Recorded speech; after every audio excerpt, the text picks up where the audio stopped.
Messenger ফুল হয়ে গেছে এই প্লেসটা ডিটেলস জানার জন্য। এই প্লেসটা যে কতটা সুন্দর তা না গেলে বুঝতে পারবে না। তারই সাথে তোমরা এখানে কাওয়ালি সং এনজয় করতে পারবে। ফ্যামিলি আর ফ্রেন্ডস নিয়ে আসলে এটা একটা লাইফ টাইম এক্সপিরিয়েন্স। বিচের পাশে বসে সবাই মিলে ইফতারি করার মজাই আলাদা। এখানে আমার সবাই অপরিচিত ছিল, তারপরেও খুবই ভালো লাগছিল এবং দিন শেষে একটু চা খাওয়া, কাওয়ালি সং শোনা, এটার মজাই আলাদা। সো হ্যালো এভরিওয়ান, আসসালামু আলাইকুম। আমি তানজিন কান্তা আর আজকে আমি তোমাদের সাথে এই প্লেসটার ডিটেলস শেয়ার করব। সো প্রথমে তোমরা যেখানেই থাকো না কেন সরাসরি চলে আসতে হবে সীতাকুণ্ডতে। সীতাকুণ্ড বারবকুণ্ড বাজারে নেমে তোমরা অটো বা সিএনজি নিয়ে ডাইরেক্ট চলে আসতে হবে JMI গ্যাস রোডে, এবং এই JMI গ্যাস রোডের মোড়ে এসে তোমরা নেমে জাস্ট 20 টাকা দিয়ে বললেই হবে এয়ার ট্রিট বিচে যেতে চাই, তাহলে ওরাই নিয়ে যাবে। আর তোমরা যদি প্রাইভেট কার দিয়ে আসো সীতাকুণ্ড বাজার বারবকুণ্ড বাজার পার হয়ে যে আমি তোমাদেরকে স্কুলটা দেখালাম, এই স্কুলের গলি দিয়ে সোজা ঢুকলে একদম রাস্তার মাথায় এসে হাতের ডান দিকে চলে গেলেই তোমরা এয়ার ট্রিট বিচে চলে আসবা। আর ওখানে সবাই চিনে, যে কাউকে জিজ্ঞেস করলে তারা ডিটেলস বলে দিবে কোথায় আছে অথবা কোন পাশে। এবং যখনই দেখতে পারবা অনেকগুলো পাহাড় দেখা যাচ্ছে একই সাথে, তখন বুঝবা যে তোমরা কাছাকাছি চলে এসেছো। এই যে এই প্লেসটা খুবই সুন্দর, পিছনে অনেক বড় বড় পাহাড়, সামনে এত বড় একটা বিল অথবা ধান ক্ষেত। এবং আমরা না এই প্লেসটা চিনতাম না, মানে আমরা এখানে নেমেছিলাম এই প্লেসটা তো সুন্দর তাই।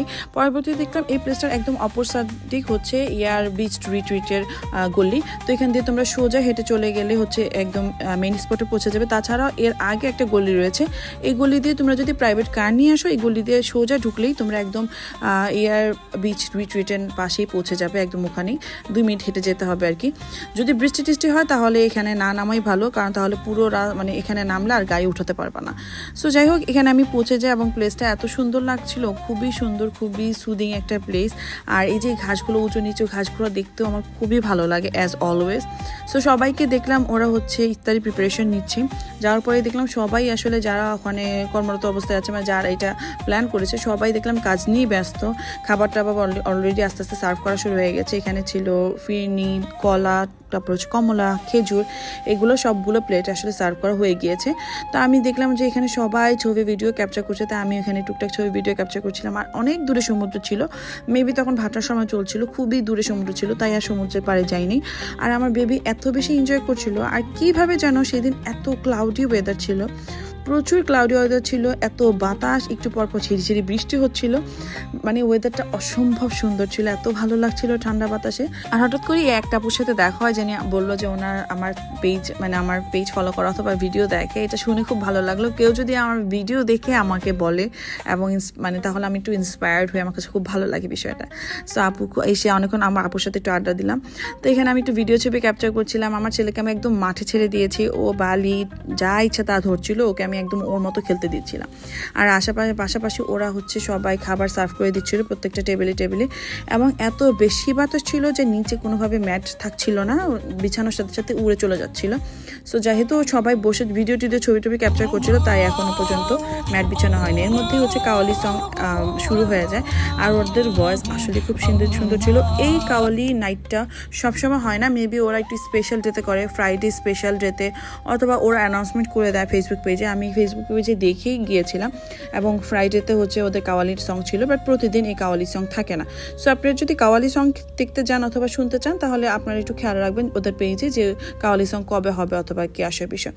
সো আমি যেদিন বুকিং করেছিলাম সেদিন কাওয়ালি নাইটও ছিল, লাকিলি আমি পেয়েছি। এবং এই যে একটু পরপর বৃষ্টি হচ্ছিল, বাবুকে এটা ভিতর ঢুকিয়ে বসিয়ে রেখেছিলাম। আর ওরা খাবারে হচ্ছে বেগুনি, জিলাপি, ডিম চপ, সমুচা, পেঁয়াজু আর একটু চিকেন বিরিয়ানি দিয়েছে। আর পাশাপাশি হচ্ছে এখানে একটা ড্রিঙ্কস, ফিরনি, কমলা, তারপর হচ্ছে কলা আর খেজুর, এই কয়েকটা আইটেম ছিল।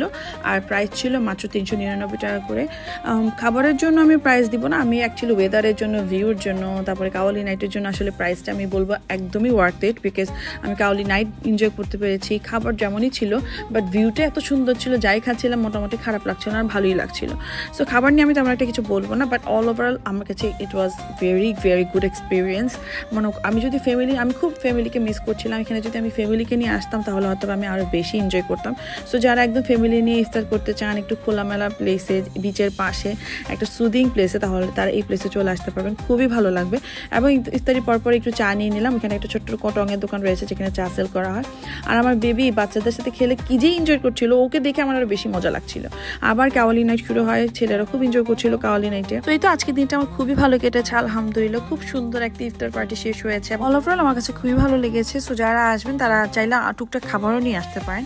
সো এই তো যদি আমার ভিডিওটা ভালো লাগে, ইনফরমেটিভ লাগে, প্লিজ লাইক কমেন্ট শেয়ার। আশা করছি আপনাদের আমার ভিডিওটা ভালো লেগেছে। ওইখান থেকে আমি চলে যাই ফিনলেতে আমার টুকটাক কাজ ছিল। সো এই তো আজকের জন্য এতটুকুই, দেখা হবে সামনে ব্লগগুলোতে। আল্লাহ হাফেজ।